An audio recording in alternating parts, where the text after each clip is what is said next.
Assalamualaikum warahmatullahi wabarakatuh. Selamat datang kawan-kawan semua di channel Riam Biru. Terima kasih banyak untuk kawan-kawan yang sudah berkenan hadir di channel ini. Apa kabar kawan-kawan semua? Semoga sehat selalu sekeluarga. Amin. Baik, kali ini ada satu cerita datang dari Mas Juni di Indramayu. Mas Juni menceritakan tentang satu pengalaman horor yang pernah dialaminya. Kejadiannya itu di awal tahun 2000-an. Jadi Mas Juni itu tinggal di daerah yang memang dekat sama rel. Rumahnya Mas Juni itu di depannya itu rel gitu ya. Jadi memang deket banget, jarak mungkin sekitar berapa meter gitu ya, 6 sampai 8 meter lah, itu udah buka pintu itu rel di sana di depan. Dulu dari semenjak kecil memang udah tinggal di sana. Mas Juni itu ya sering lah mengalami sesuatu yang berbau horor seperti itu di rel tersebut, karena memang dulu-dulunya itu juga sempet pernah dengar-dengar cerita waktu itu Mas Juni juga belum lahir. Ini terjadi beberapa kecelakaan di situ. Ada yang maksudnya kena tenggor, ada yang ketabrak dan sebagainya di rel tersebut. Meskipun lokasinya tuh nggak tepat di depan rumahnya Mas Juni begitu ya, tapi nggak jauh dari itulah, dengan jarak rentan mungkin sekitar 200 meter segituan, itu pernah terjadi kecelakaan. Jadi sebelum mengalami kejadian nanti yang akan diceritakan ini, Mas Juni itu sewaktu masih kecil itu pernah dia nggak sengaja, dia tuh malam-malam lagi duduk di depan nunggu bapaknya pulang. Jadi bapaknya Mas Juni itu lagi berangkat selamatan. Biasalah mau nungguin telurnya. Biasanya kan ada berkatnya gitu ya. Dapat itu kan ada rames gitu ya. Ada telurnya di situ, telur ayam atau telur bebek. Nah, itu adalah benda yang paling berharga buat Mas Juni saat melihat berkat itu tadi. Isinya telur, pokoknya aku mau telurnya gitu. Ditungguin sampai malam. Ibunya itu udah di kamar lagi sama adiknya Mas Juni yang kecil. Mas Juni duduk di ruang tamu dengan jendela kaca itu terbuka. Nah, ini di depan rumah Mas Juni pun masih ada beberapa orang itu lalu lalang, karena memang belum malam-malam banget waktu itu ya. Mas Juni itu nungguin dari sekitar jam 8. Biasanya acara selamatan kayak gitu kan, jam 8 itu udah selesai dan bapak itu bakalan pulang. Ini ditungguin jam 8 kok bapak nggak pulang-pulang begitu kan, sampai jam setengah 9 pun sama, dan bapak itu pulang itu jam 9 malam. Nah, ini sebelum jam 9 Mas Juni kan duduk di situ di ruang tamu di sana, dan karena di depan rumahnya Mas Juni juga lumayan cukup terang, ada lampunya nyorot ke rel sana, itu juga kelihatan dari dalam ruang tamu tersebut. Itu nengok ke kaca itu ya kelihatan rel di sana ya. Mas Juni itu lagi baca-baca majalah waktu itu. Dia lagi tenang-tenangnya, lagi ngelihat ke arah halaman buku tersebut. Tiba-tiba apa? Ada sesuatu yang lewat di sana. Ada yang lewat jalan di atas rel. Mas Juni kan nengok begitu kan. Nah, begitu nengok, itu apa ya? Diperhatiin. Beberapa detik Mas Juni itu baru nyadar. Itu adalah sosok kuntilanak ternyata. Perempuan tinggi, kepalanya tuh gede, rambutnya panjang, pakaiannya juga sama, pakaiannya tuh kayak tebel begitu ya. Ini lagi jalan pelan, jalannya tuh kayak nggak tahu merunduk, nggak tahu apa, mukanya tuh nggak kelihatan karena dari samping ya. Ini jalan dengan santainya, mohon maaf, ada lalat tadi. Jalan dengan santainya ke sana ngelewat gitu kan. Mas Juni awalnya pas awal-awal ngelihat itu tuh bingung, aku mau lari atau mau apa ya, aku mau lari atau mau apa gitu. Tapi si sosok perempuan tadi itu cuek, jalan aja terus ke sana, dan akhirnya Mas Juni itu menyaksikan itu lumayan cukup lama, beberapa detik lah gitu, set ke sana sampai ketutupan ada pohon kersen di sana, udah hilang lah begitu ke situ. Nah, setelah itu baru dia itu masuk ke dalam sana, masuk bangunin ibunya waktu itu. Bu, di depan ada kuntilanak bu, di depan ada kuntilanak. Ada kuntilanak gimana? Lewat di rel bu, lewat di. Sudah, biarin aja. Udah, kamu ngapain sih? Udah sini. Bu, aku nungguin bapak, nungguin berkat telurnya. Sudah, nanti bapak juga pulang. Tapi ini udah malam ya Bu ya, Bapak kok nggak pulang-pulang ya Bu ya, ya sudah kamu sabar, intinya begitu ya. Nah setelah itu udah Mas Juni karena udah berada di atas kasur di sana dan sebenarnya dia juga udah ngantuk, malam itu pun akhirnya Mas Juni tertidur. Ya keesokan paginya itu cerita ibunya tuh cerita ke bapaknya, mereka tuh udah ngobrol pagi-pagi gitu ya. Mas Juni belum bangun, begitu bangun kan ditanya sama bapak, iya Jun, semalam kamu ngelihat itu Jun, lihat ada yang lewat di rel, kata. Iya Pak, aku weruh Pak, aku lihat Pak, itu ada kuntilanak Pak di sana lagi lewat, katanya. Oh begitu. Dan disitulah bapak cerita, iya ini warga semalam. Oh bapak lama banget Pak, telurnya mana Pak? Telurnya masih ada waktu itu, memang diamanin sama bapak ini buat Mas Juni nih. Udah dapat telurnya kan, ya aku nungguin bapak semalam, nungguin telurnya. Ya maaf kata bapak. Jadi semalam selepas acara selamatan tersebut, bapak itu sempat ngobrol-ngobrol sama warga, dan yang diobrolin oleh bapak itu ya sesuatu yang berhubungan dengan yang dilihat oleh Mas Juni tadi malam. Ada satu penampakan, ada fenomena baru, katanya di rel itu kalau malam hari itu sekitar jam 9, jam 10 kata warga ya, itu suka ada yang jalan sendiri di rel itu, yaitu sosok kuntilanak. Itu yang diobrolin oleh warga. Sementara Mas Juni semalam itu ngelihat masih sore ya, sekitar jam setengah 9. Ya bapak seneng juga dapat cerita dari Mas Juni itu kalau dia itu semalam melihat. Terus gimana Jun? Ya udah Pak, aku begini-begini. Intinya diceritakan lah waktu itu. Dan Mas Juni habis itu berangkat sekolah. Begitu pulang sekolah, banyak yang nanyain, Jun, semalam kamu lihat beneran? Iya lihat beneran, aku ngelihat itu jalan di situ. Kayak bentuknya gimana Jun?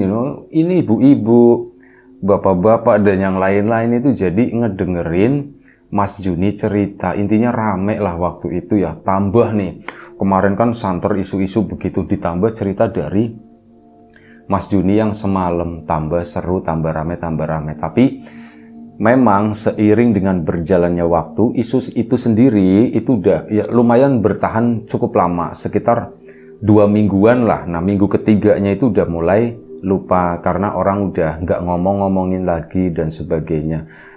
Mas Juni pun di minggu kedua itu pun juga ketakutan, soalnya ada orang iseng, Jun nanti itu kalau misal berhenti di rumah kamu minta minum gimana Jun? Oh nggak mau lah, nggak boleh katanya. Loh, tapi kan setan bisa masuk ke rumah Jun, tahu-tahu masuk ke dalam sana Jun, minum Jun, Jun minum, minum Jun, minum Jun. Itu gimana? Ditakut-takutin seperti itu ya, Mas Juninya tambah takut tentu saja. Tapi hal itu tuh bisa hilang dengan sendirinya setelah 3 minggu. Isu itu pun hilang, reda, dan kampung pun kembali aman gitu ya. Udah nggak ngomongin, udah nggak ada ketakutan, udah nggak ada teror-teror semacam itu lagi. Waktu berjalan, kali ini beda nih, beda cerita. Ini pengalamannya Mas Juni sewaktu masih kecil. Agak kesini udah mulai lumayan cukup gede. Mas Juni juga waktu itu udah SMP ya, di tahun 2000-an itu. Dia kalau malam, ya kalau sepi, dia nggak bisa tidur atau apa gitu ya. Sorenya itu suka ngumpul-ngumpul sama teman-temannya di sana. Nanti sekitar jam 9 karena pada sekolah gitu ya, atau maksimal jam 10 teman-temannya itu pada pulang. Nah biasanya Mas Juni itu belum ngantuk. Soalnya apa? Sekarang kalau misal siang pulang sekolah, Mas Juni itu ngantuk tidur. Malamnya pun tidurnya malam gitu. Bisa jam 10, bisa jam 11. Nah itu kan di waktu-waktu membosankan itu nungguin tidur, Mas Juni itu suka keluar dari rumah. Keluar dari rumah itu cuma duduk di depan di teras doang di sana. Sampai pada suatu malam di musim kemarau, di mana waktu itu banyak komet jatuh gitu ya. Pokoknya kelihatan kalau misal malam hari. Mas Juni pun keluar malam itu, dan ya di teras itu kan nggak kelihatan gitu ya. Akhirnya apa? Nyebranglah ke sana. Dia duduk di atas rel di situ. Sendirian waktu itu, bener-bener sendiri. Ya itu nikmatin malam lah sambil merenung dan sebagainya begitu ya. Ngeliatin ke atas ke sana, ada komet dan sebagainya, sampai pada suatu saat, saat Mas Juni itu mau masuk ke dalam rumah, karena udah malam. Nah, begini, ini ke sana, jadi gambarannya Mas Juni, rumahnya Mas Juni kan ngadep ke rel. Tapi di satu titik di sana itu udah berubah setelah ada perempatan begitu. Kesananya rel itu posisinya di belakang rumah warga. Warga itu ngadepnya ke arah jalan, jalannya itu agak lumayan cukup jauh ya, jalan samping rel itu. Nah, kalau di posisi rumahnya Mas Juni itu rumahnya ngadep ke rel, kalau yang di titik sana itu rumahnya membelakangi rel. Sebelah sininya itu ada kebonan, ada gudang kosong dan sebagainya. Itu kan karena rel itu lurus, kelihatan kan dari rumahnya Mas Juni saat dilihat, saat duduk di rel itu kelihatan. Nah, saat Mas Juni mau masuk, dia itu melihat di kejauhan ada sebuah cahaya kecil kayak mirip satu lentera begitu ya. Kan di ujung sana lumayan cukup gelap ya, karena posisinya di belakang rumah kan. Ini ada lentera kayak dibawa sama seseorang pakai kayu begini, terus ujungnya itu ada ngegantung lampu. Lentera kecil lah pokoknya. Nah, ini dibawa begini, itu berdiri si sosok tadi, sosoknya nggak terlalu jelas, cuman warna hitam doang, berdiri di tengah rel di sana. Ini megangin lentera itu, terus apa? Kemudian dia duduk, duduknya pun di rel sama, duduk sambil megangin begini kayak orang mancing. Mas Juni penasaran, itu siapa ya? Tapi karena udah malam, udah jam 11, masuk akhirnya masuk pun tidur ya. Sebelum tidur sempat mikirin gitu, bertanya-tanya, itu tuh siapa sebenarnya ya? Kok malam-malam bawa pancingan, ujungnya itu lentera gitu. Lagi ngapain ya di sana ya? Ayo sudah, tertidurlah.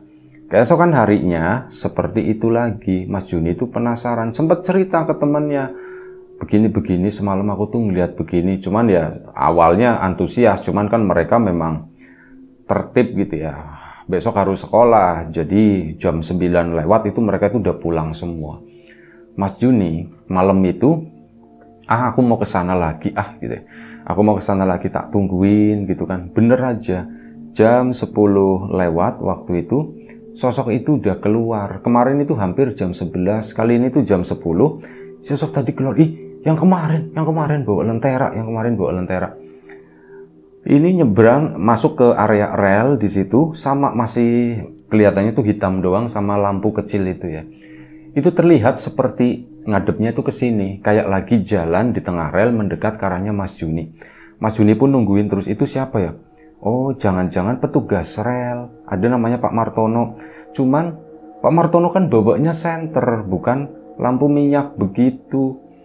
Kok ini pakainya lampu minyak seperti, atau jangan-jangan senternya habis kali ya? Lah habis mikirnya tuh ke situ Mas Juni. Tapi ditungguin, si orang tadi tuh kok nggak kesini, kok lama banget, kok nggak nyampe sampai sekitar jam setengah 11. Ya orang itu ternyata masih berdiri aja di sana, nggak ngapa-ngapain. Dan kemudian apa? Duduklah di rel, posisinya seperti kayak sebelumnya, kayak orang lagi mancing, cuman ujungnya yaitu ada lenteranya tadi. Mas Juni makin penasaran ya, itu siapa sih ya sebenarnya? Kalau dihitung jarak, mungkin jaraknya itu sekitar 100 meter. Lumayan cukup jauh, tapi kan ini lurus gitu ya. Mau tak samperin ke sana. Soalnya apa? Setaunya Mas Juni itu kan perempatan di sana, seperti yang tadi disebutkan. Di situ biasanya tuh ada beberapa bapak-bapak yang masih nongkrong, masih duduk di situ. Jadi Mas Juni tidak terlalu takut. Dia pun jalan ke sana mendekat ke arah lentera itu tadi. Makin dideketin, sama aja si orang itu nggak bergerak sama sekali, masih duduk sambil mancing begini. Tuh orang siapa ya? Nah, sampailah di dekat perempatan. Begitu sampai di dekat perempatan, Mas Juni baru nyadar di perempatan itu sepi, nggak ada siapa-siapa. Nggak ada siapa-siapa ternyata. Sementara si orang tadi itu udah deket. Aku mau nyamperin ke situ. Teruskan kan jalan ke sana, dan akhirnya apa? Makin deket. Itu adalah seorang laki-laki yang udah cukup tua lah, kayak semacam kakek-kakek gitu ya, kurus, bawa lentera begini. Memang bener ininya tuh kayak pancingan melengkung, terus ujungnya itu si kakek ini tuh lagi apa sih ya? Nah, di depan si kakek tersebut, berarti di sisi luar rel, itu ada kayak semacam anyaman bambu, kayak semacam keranjang. Kawan-kawan mungkin pernah ngelihat ya, orang jual ikan. Orang jual ikan itu kan bawa airnya, bawa ikannya, sama itu ya, keranjangnya itu tadi ya. Nah, Mas Juni tuh ngelihat seperti itu, orang ini, si kakek ini ternyata jualan ikan gitu pikirnya. Akhirnya Mas Juni pun mendekat. Pak, lagi apa Pak di sini Pak? Mas Juni itu ngeri juga, ngeri ada yang ketabrak. Takutnya orang ya udah udah pusing atau bagaimana gitu, apalagi itu orang udah tua. Soalnya kan sebelumnya dulu itu kan pernah terjadi kecelakaan seperti itulah. Nah, ini takutnya seperti itu, makanya Mas Juni pun nanya, Pak, lagi apa Pak? Si kakek itu pun menjawab, ini lagi jualan ikan, kata si mbah-mbah tadi. Oh Pak, jualan ikan kok malam-malam Pak, kata si Mas Juninya. Ya, orang yang belinya itu sukanya malam, Dek, kata si kakek. Oh begitu Pak. Mas Juni pun melihat ke ikannya di sana. Ya ada ikan warna-warni, ada yang merah, ada yang putih, ada yang black mori, ada yang apa sih, pokoknya macam-macam ya, ikan-ikan kecil-kecil begitu. Oh ada ikan. Mas Juni pengen beli, tapi dia waktu itu ndak bawa uang. Dan akhirnya, berapaan ini Pak? Oh ini 1000-an, kata si bapak itu tadi. Emang yang beli banyak Pak? Banyak, nanti sebentar lagi juga pada datang yang beli, kata si kakek itu. Oh begitu. Nah, lenteranya itu di deket itu ya, kayak nerangin si ikannya itu tadi. Sampai akhirnya apa, Mas Juni pun ya berdiri longak-longok. Kamu kok belum tidur malam-malam begini? Bentar lagi Pak, saya mau tidur. Rumahnya di mana? Ditanyakan. Wah, itu situ Pak, di situ rumahnya, di situ ditunjukin lah sama Mas Juni di sana. Oh, udah malam sana tidur, kata si kakek. Besok sekolah kan? Iya Pak, sekolah Pak. Iya sekolah Mbah waktu itu ya. Iya Mbah, sekolah Mbah. Ya udah sana tidur, ini udah malam. Iya Mbah, ini permisi ya Mbah ya. Aku mau tidur dulu, aku mau pulang. Iya, hati-hati, kata si mbahnya. Mas Juni pulang, cuman ya dia penasaran gitu kan. Dia nengok lagi ke belakang. Si kakek masih di sana. Sampai setengah perjalanan lah mungkin. Mas Juni itu kembali nengok ke belakang. Begitu kembali nengok ke belakang, di situ si keranjang airnya itu yang ada ikannya udah dikerubutin, udah dikerumuni sama mungkin anak-anak kecil waktu itu. Jarak kan lumayan cukup jauh ya, Mas Juni juga nggak bisa memastikan itu. Itu kayak anak-anak kecil yang lagi pada jongkok di sana, ya lagi ngeliatin ikan. Seperti waktu Mas Juni masih kecil, misal di pasar begitu yang jualan ikan, ya begitu anak-anak kecil tuh pada gerompol di sana. Iya ada yang beli, cuman anaknya siapa ya waktu itu kan Mas Juni udah SMP, udah gede ya. Cuman itu anaknya siapa ya malam-malam begini. Dia pun lanjut pulang, mikirin itu terus tuh, itu siapa sih sebenarnya gitu. Kok seperti itu ya? Nah, keesokan paginya, Mas Juni cerita sama bapak. Pak, semalam Pak, aku itu ngeliat Pak, ya bukan semalam, sebenarnya udah 2 malam. Aku ngeliat ada seorang kakek-kakek itu bawa lentera Pak. Duduk di sana, di belakangnya rumahnya si ini, katanya begitu kan. Itu lagi duduk di sana sama jualan ikan Pak, malam-malam Pak. Malam-malam jualan ikan, di mana? Di rel. Iya Pak, beneran Pak. Terus nanti kalau misal jam 1 pagi itu rel lewat misalkan ya, kereta lewat, itu gimana? Ya aku ndak tahu, orang kakeknya jualan ikan. Setan kali Jul, kata si bapak itu begitu. Kayaknya bukan Pak, orang aku diajak ngobrol. Kalau setan kan biasanya nakut-nakutin Pak, ya gitu. Mukanya hancur, mukanya hitam atau gimana. Ini enggak Pak, aku itu diajak ngobrol sama si kakek itu. Katanya tak tanya, Mbah kenapa jualannya malam? Ya orang yang banyak belinya itu malam, kata si mbahnya begitu Pak. Oh, terus siapa ya Juli? Ya udah tahu Pak gitu. Udah berlalu begitu aja kan. Sampai malam harinya Mas Juli itu masih penasaran. Dia waktu itu karena menganggap itu sebagai orang biasa begitu kan. Jadi sebenarnya cerita itu buat Mas Juli sendiri. nggak terlalu menarik, nggak terlalu keren atau bagaimana, orang itu cuman kakek-kakek penjual ikan biasa, kebetulan aja jualannya itu di tengah rel, malam-malam lagi begitu kan. Nggak cerita ke temannya, nggak apa. Sampai malam harinya Mas Juli penasaran, tapi kali ini aku mau agak maleman, aku mau lihat yang beli itu siapa, kata si teh. Akhirnya apa? Mas Juli malam biasa di rel. Kesana seperti biasa, si kakek pun keluar. Si kakeknya udah keluar. Nanti aku mau kesana gitu kan. Tapi sebentar lagi, jangan sekarang, kata si Mas Juli. Dan akhirnya ditungguin tuh sampai mungkin hampir jam 11 malam gitu ya. Akhirnya apa? Mas Juli pun mulai jalan. Aku mau kesana. Jalan sampai itu tadi setengah, Mas Juli baru akhirnya mulai melihat ada beberapa anak kecil dari berbagai titik itu mulai menghampiri, mulai mendekat ke arah si kakek. Dan itu anak-anaknya udah pada datang ke situ. Mas Juli kan ke sana mendekat ya, makin dekat mereka itu udah ngerumunin itu. Udah ngerumunin si bak air yang ada ikan kecil-kecilnya tersebut. Mas Juni makin deket, perasaannya itu mulai nggak enak nih. Loh, kok anak-anaknya bentuknya aneh begini ya? Rambutnya itu pada awut-awutan, terus ya ada yang nggak pakai baju atau apa seperti itu, dan kulitnya itu, mohon maaf, kulitnya itu gelap, kayak gelap kotor seperti itu loh. Mas Juni kan ngeliatin terus ke sana. Apa sih itu ya? Mereka itu siapa? Begitu udah deket, nyapa dulu si mbahnya. Mbah, belum tidur jam segini, kata si mbah. Iya mbah, sebentar lagi mbah, bentar, belum ngantuk banget, kata si Mas Juni.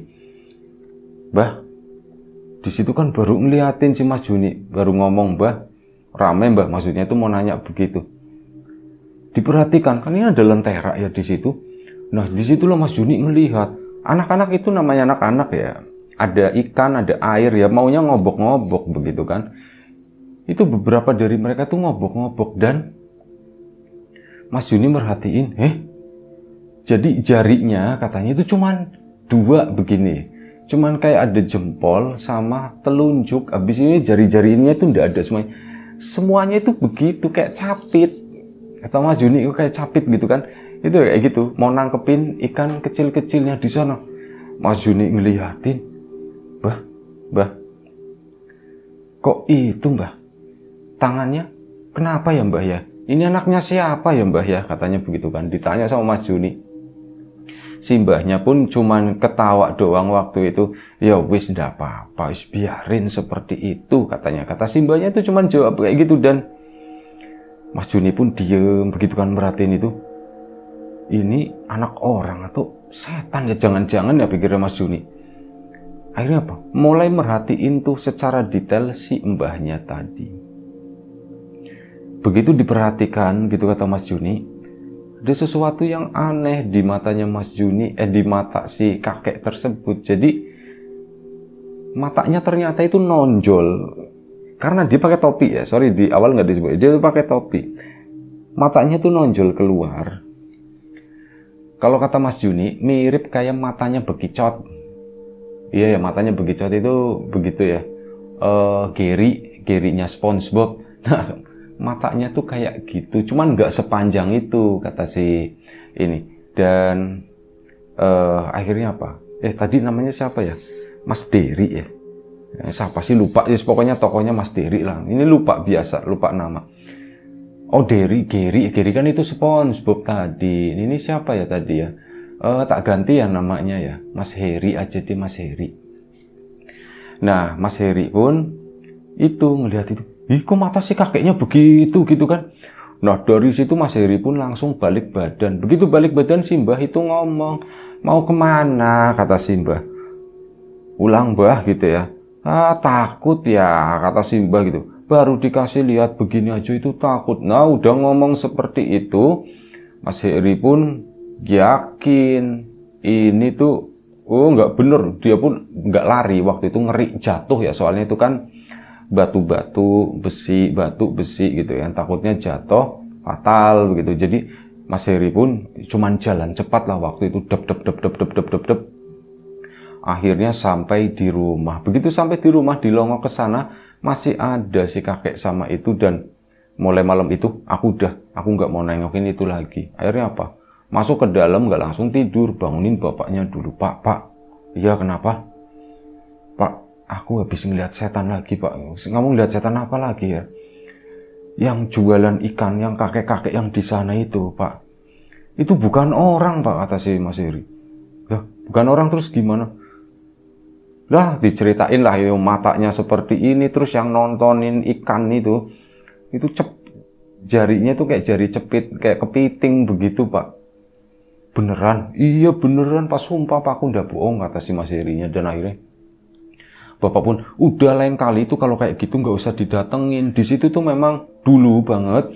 Ini yang sebelah sini, sebelum kuburan ya waktu itu ya, itu sebelah sini itu ada kebonan kan. Nah dulu di sana itu rawa, di situ ya rawanya banyak kepitingnya, banyak ini, banyak ikannya. Itu kali Her, kata si bapak, jangan-jangan itu setan yang penunggu di sana. Gitu Pak, aku udah pernah tahu. Itu udah kejadian, udah dari dulu banget, nggak sekarang-sekarang. Waktu bapak masih kecil katanya begitu. Oh begitu, sekarang udah kering gitu Pak. Iya sekarang udah kering, cuman setannya kayaknya masih ada, kata bapak kan. Oh berarti itu setan Pak. Iya itu setan. Udah makanya nggak usah kayak gitu malam-malam lagi. Bahaya kalau misal ketemu maling atau apa gitu kan. Iya Pak, iya Pak. Ya mulai malam itu Mas Heri pun kapok, tapi dia untuk duduk di rel itu menikmati malam sendiri itu masih sering dilakukan. Cuman ya paling malam itu sampai jam 10 lah begitu. Sekiranya udah sepi banget gitu ya, baru Mas Heri itu masuk. Dan ya hal itu dilakukan selama bertahun-tahun dan memang ada pengalaman-pengalaman lain selama duduk di rel tersebut. Terutama yaitu berhubungan dengan orang yang jalan di rel. Ya ada orang jalan mau ke sini gitu kan, ditungguin gitu kan. Kok nggak nyampe-nyampe, pas ditengokin orangnya udah ndak ada. Itu sering seperti itu. Dan cuman bisa jadi begini, orang itu turun dari rel, Mas Herinya nggak nyadar begitu ya. Tapi hal itu tuh sering semacam itu. Bahkan ketemu sama maling pun pernah. Ya maling lewat ke situ gitu kan. Malingnya tuh cuman diem aja, Mas Heri juga diem aja. Tapi dari pakaiannya hitam-hitam semua. Terus bagian atasnya itu pakai kayak topeng ninja begitu, tapi dikatasin begini, ada seekor anjing yang ngikutin gitu. Mas Heri itu mikirnya, oh ini sih maling gitu. Cuman sudah biarin aja lah, aku cuman duduk di sini gitu pikirnya Mas Heri. Ya itu aja cerita dari Mas Heri, namanya lupa tadi di awal itu siapa. Agak sedikit ngantuk ini soalnya. Sebenarnya lupa, udah kebiasaan ya. Mohon maaf ya kawan-kawan semuanya. Mas Heri di Indramayu, terima kasih banyak. Kawan-kawan di rumah juga terima kasih banyak atas support dan dukungannya apapun itu. Kawan-kawan subscriber, kawan-kawan membership, kawan-kawan yang udah kasih support dalam bentuk super thanks ke Riam Biru, terima kasih banyak. Kawan-kawan yang udah ngasih like, udah nge-share ke yang lainnya, kawan-kawan yang udah ninggalin komentar juga terima kasih banyak. Kawan-kawan yang sudah memesan bawang gorengnya Wiji, tentu saja terima kasih banyak atas pesanannya. Untuk kawan-kawan yang mungkin belum sempat memesan, ya ditunggu pesanannya. Ini sebentar lagi harga naik soalnya. Semua serba naik ya. Pertamax juga naik. Nanti yang lain ikut-ikutan naik. Semoga sih enggak. Baik. Doa terbaik dari kami untuk kawan-kawan semua, semoga selalu diberi kemudahan dalam hal apapun, termasuk kemudahan dalam hal rizki, yang sakit segera diberi kesembuhan, yang sehat tetap dijaga kesehatannya. Sampai jumpa di episode selanjutnya Riam Biru. Sekali lagi terima kasih banyak, jaga kesehatan kawan-kawan tentunya. Assalamualaikum warahmatullahi wabarakatuh.